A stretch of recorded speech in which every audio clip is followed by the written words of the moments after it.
नमस्कार, मेरा नाम नरेश कुमार और आप देख रहे हैं CAB न्यूज़ दिल्ली। तो दोस्तों, हम आपको बता दें, आज हम राजघाट पर मौजूद हैं। यहाँ पर ये सत्याग्रह हॉल है, जहाँ पर पूरे तमाम जो भारतवर्ष की जो ट्रांसपोर्ट संस्थाएं हैं, यूनियंस हैं, सभी आज यहाँ पर मौजूद हैं। और यहाँ पर मौजूद होने का एक विशेष कारण है कि जितने भी भारतवर्ष में ट्रांसपोर्ट रिलेटेड यूनियंस हैं, संस्थाएं हैं, सब आपस में बटी हुई थी। और बटी हुई होने की वजह से एक संस्थाएं अगर सरकार से कोई काम कराना चाहती है तो वो नहीं हो पाता है और वो अकेली पड़ जाती है।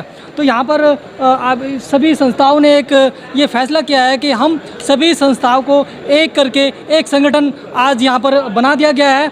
और ये संगठन किस तरीके से काम करेगा, हमारे साथ यहाँ पर बहुत सारे लोग मौजूद हैं। हम बात करेंगे उनसे कि ये जो संगठन बनाया गया है किस तरीके से ये काम करेगा। नमस्कार सर, स्वागत है आपके चैनल पर। आप कहाँ से हैं सर? सातारा कराड़ से जी। और जो ये संगठन जो अभी बनाया गया है, तैयार किया गया है, किस तरीके से ये संगठन काम करेगा?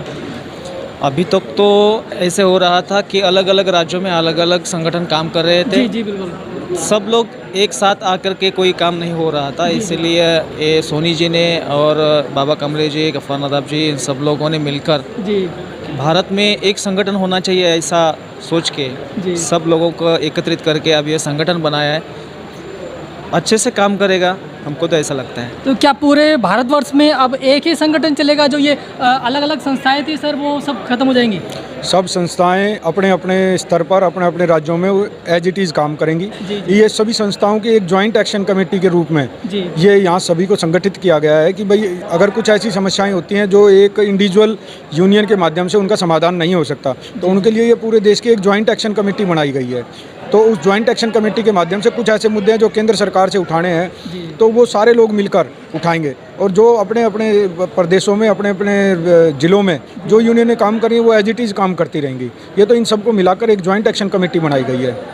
क्या क्या मुद्दे हैं और क्या क्या मांगे रहेंगे आपकी सरकार के साथ? आज हमारा सबसे बड़ा मुद्दा इस देश का है वो है एक ड्राइवर के लिए वेलफेयर बोर्ड की स्थापना। कुछ सरकारों ने कागज़ों के अंदर तो वेलफेयर बोर्ड की स्थापना कर रखी है, लेकिन धरातल पर आज कुछ भी नहीं है। तो अगर देश के प्रत्येक राज्य के अंदर और केंद्र सरकार के माध्यम से केंद्र स्तर पर वेलफेयर बोर्ड की, कल्याण बोर्ड की अगर स्थापना हो जाती है तो उससे हमारी 80 से 85% समस्याओं के समाधान का रास्ता मिल जाता है। तो सबसे बड़ी मांग है कि जो ड्राइवर इस देश के अंदर काम करते हैं उनके लिए वेलफेयर बोर्ड की स्थापना की जानी चाहिए। यानी कि जैसे अभी कुछ दिन पहले भी एक ड्राइवर आयोग जैसी कुछ मांगे हो रही थी, क्या ये उसी से कुछ रिलेटेड है? ड्राइवर आयोग और कल्याण बोर्ड एक ही बात है।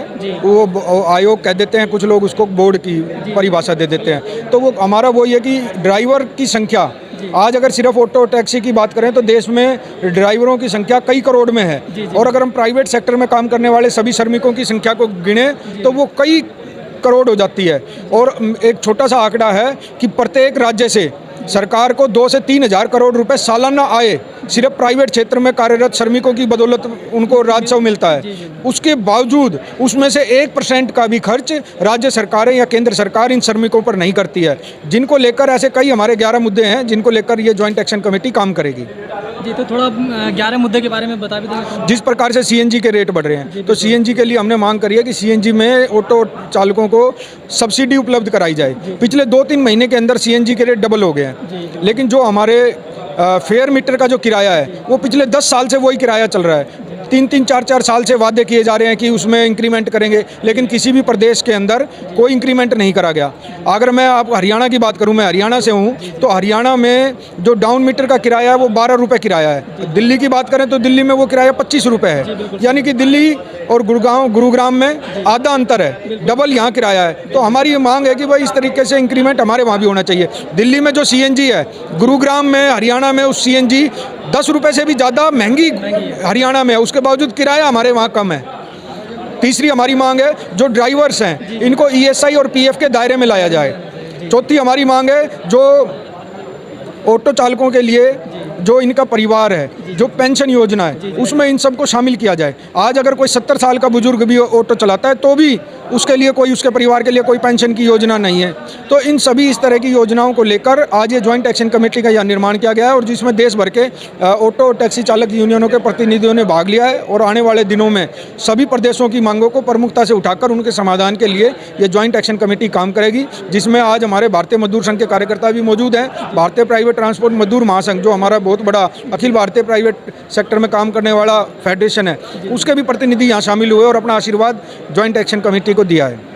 तो हमें आशा है आने वाले समय में ड्राइवरों की समस्याओं को लेकर जो राजेंद्र सोनी जी और हमारे भाई बाबा कांबले जी जिस मिशन पे निकले हैं, उनके आशीर्वाद और सहयोग से आने वाले दिनों में ड्राइवरों को काफ़ी राहत मिलने वाली है। जी, तो अभी जैसे आपने ये पेंशन के बारे में कहा था, अगर सरकार कुछ ये पेंशन का चालू करती है तो क्या इसमें चालक साथियों को भी कुछ देना पड़ेगा? वो सरकार की कोई पॉलिसी बनती है, जैसे मान लो पीएफ की बात करते हैं तो पीएफ में एक हिस्सा तो खुद का होता है और एक हिस्सा मालिक का होता है। तो अब हमारा मालिक तो कोई नहीं है, सरकार हमारी मालिक है, तो वो हिस्सा सरकार देगी। लेकिन सरकार तो अब पेंशन भी ख़त्म करती जा रही है, तो फिर आप नहीं, सरकार पेंशन खत्म नहीं कर रही है। सरकार की अपनी योजना है। सरकार वो जो सरकारी कर्मचारी हैं उनके लिए अपनी योजनाएं बना रही है। अभी फिलहाल में सभी की तकरीबन पेंशनें ख़त्म ही हो चुकी हैं। जिन लोगों के पास पीएफ की फैसिलिटी है सबको पेंशन मिलेगी। आज जितने भी लोग अपने आप को पीएफ के दायरे में शामिल करते हैं उन सब के लिए पेंशन की योजना है, उसको सरकार बंद ही नहीं कर सकती, क्योंकि वो उसमें हमारा पैसा है, हमारा कंट्रीब्यूशन है, कर्मचारी का कंट्रीब्यूशन होता है, तो उसको सरकार बंद नहीं कर सकती है। सरकार का यह है कि जो सरकारी संस्थान है उनके कर्मचारियों के लिए वो घटा बढ़ा सकते हैं, क्योंकि वो उसके अधिकार क्षेत्र में है। तो आज यहाँ पर जो ये मीटिंग रखी गई थी, कितने प्रदेशों के लोग यहाँ पर आए थे, संगठनों के लोग यहाँ पर? मेरे ख्याल से यहाँ 15-16 प्रदेशों के लोग, आज 17 प्रदेशों के लोगों ने आज इसमें भाग लिया है और आने वाले दिनों में ये जॉइंट एक्शन कमेटी देश के सभी राज्यों में काम करेगी और सब लोगों को जोड़कर इनका एक ही मकसद है, ड्राइवरों का कल्याण हो, ड्राइवरों का भला हो, जो आज तक 30 साल तक नहीं हो पाया, वो ये काम कराने के लिए जॉइंट एक्शन कमेटी। जो लोग इससे जुड़ना चाहते हैं वो किस तरीके से जुड़ सकते हैं? वो अपनी यूनियन के माध्यम से, इनके कोई ऐसा कोई ब्रांच नहीं है कि भाई किसी का कोई मेंबरशिप अभियान चलेगा। ये जितनी भी यूनियन है, यूनियनों को साथ लाने का एक प्लेटफॉर्म है, तो सभी अपनी अपनी यूनियनों के माध्यम से जुड़ सकते हैं। यानी कि इस संस्था से जुड़ने के लिए सभी अपनी अपनी जो उनके लोकल संस्थाएं हैं, यूनियंस हैं, उनसे बात करके संयुक्त संस्था से जुड़ सकते हैं और बाकी जो आगे इस संस्था के द्वारा किया जाएगा वो हम आपको बताते रहेंगे। जय हिंद, जय भारत, नरेश।